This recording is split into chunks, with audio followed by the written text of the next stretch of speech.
Welcome, friends, to another episode. It's good to have you here.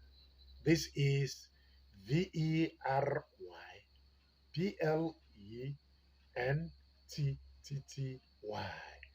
Very plenty. Today, we're talking about how to handle a side chick. Let's start by calling a spade a spade. Not by any other botanical name. Sorry, I mean baptismal name. And running fornication with sunny regalia is not funny. This rebranding and repackaging of evil is injurious to our ignorant younger generation. Stripping immorality of its borrowed robe exposes the evil behind it. Masquerading contemporary iniquity with euphemisms tend to beautify their ugly consequences. I remember reading an article that fancifully wrote about HIV. If care does not take time, sorry, if care is not taken, victims will start flaunting it as if they have become triumphant heroes and heroines. Please, don't apply for one. Oh. The sizzling sound of bitter cola does not signify a sweet taste. Oh, that's an African proverb, and the words of our elders equate to wisdom. Now, enjoy this aid rhyme. We need not be afraid of being portrayed as unswayed fellows, that is, rigid fellows. Calling a spade is no hate speech. Rather, it will likely dissuade the inexperienced from joining the parade of immorality that invade them. You like it? Wow, that's how we roll. Yup, yup, yup, yup, yup. If hate action is excused, then blunt condemnation of it cannot be accused as hate speech. Quote, labeling an opposing opinion as hate speech is not a defense. Rather, it highlights the lack of a defense. End of quote. Craig D. Lonsborough. Let's consider some of these whitewashed berberisms according to Mr. Rochas. That is to say, misconduct, boyfriend and girlfriend. You may think this is a friendly boy or girl who greets people cordially. It's a lie. Let me tell you something. It refers to two confused fornicators who secretly do but are afraid of accepting the responsibilities of publicly saying, I do. Simple and short. Baby mama and baby papa. You may think these terms refer to a husband and wife who recently got honorably married and are now blessed with a lovely kid. It's a lie. Let me tell you something. This is a pair of deceptive adults who scammed each other and have no choice than to awkwardly allow the seed of their April Fool fornication to germinate and mature into a fruit, straight and square. Number three, side chick. You may think this refers to a beautiful pet chicken kept in the kitchen to avoid being slaughtered by mega chicken or chicken republic. It's a lie. Let me tell you something. This is a shameless girl driven by greed to fornicate with her ancestor.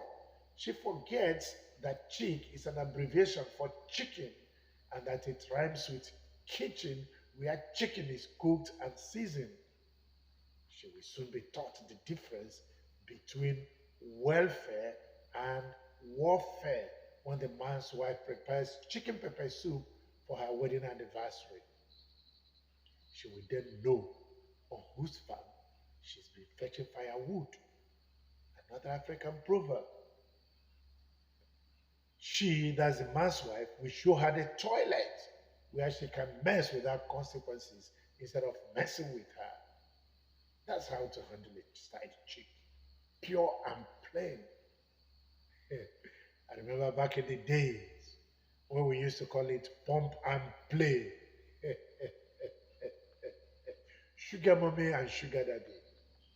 You may think they are referring to a pleasant elderly person who treats younger ones with memorable experiences, like giving them biscuits, indomie, ice cream, popcorn, cheese ball, shawarma, etc., etc. That is to say, etc. It's a lie.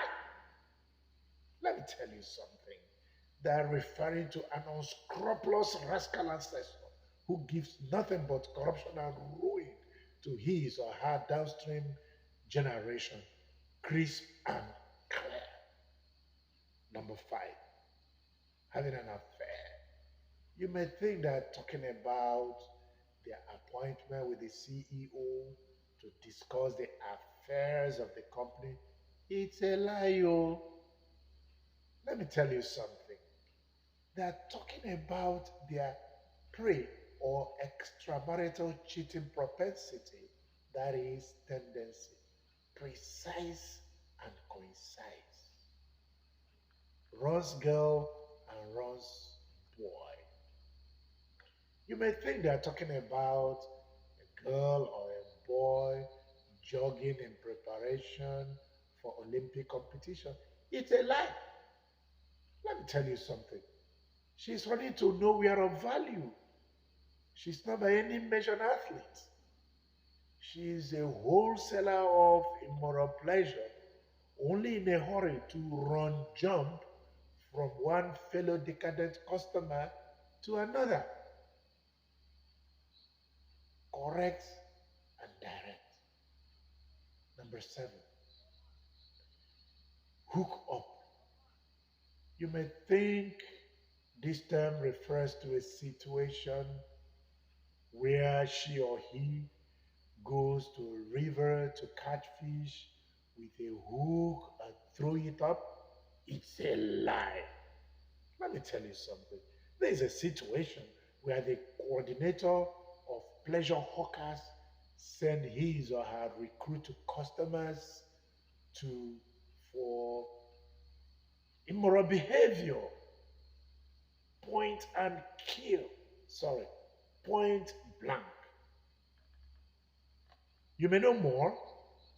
Please add to the list, but by no means call a spade a spade.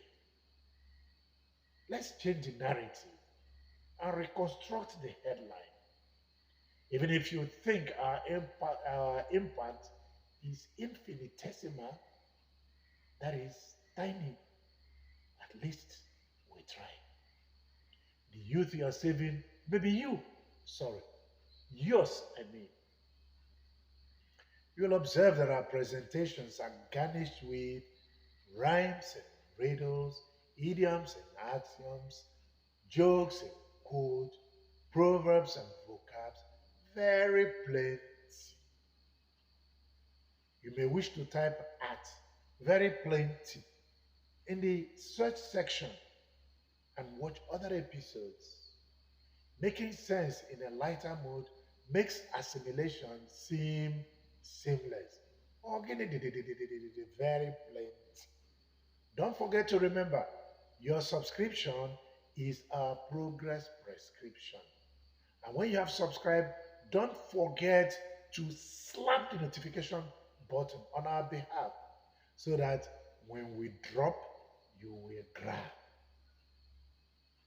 Peace. Love you.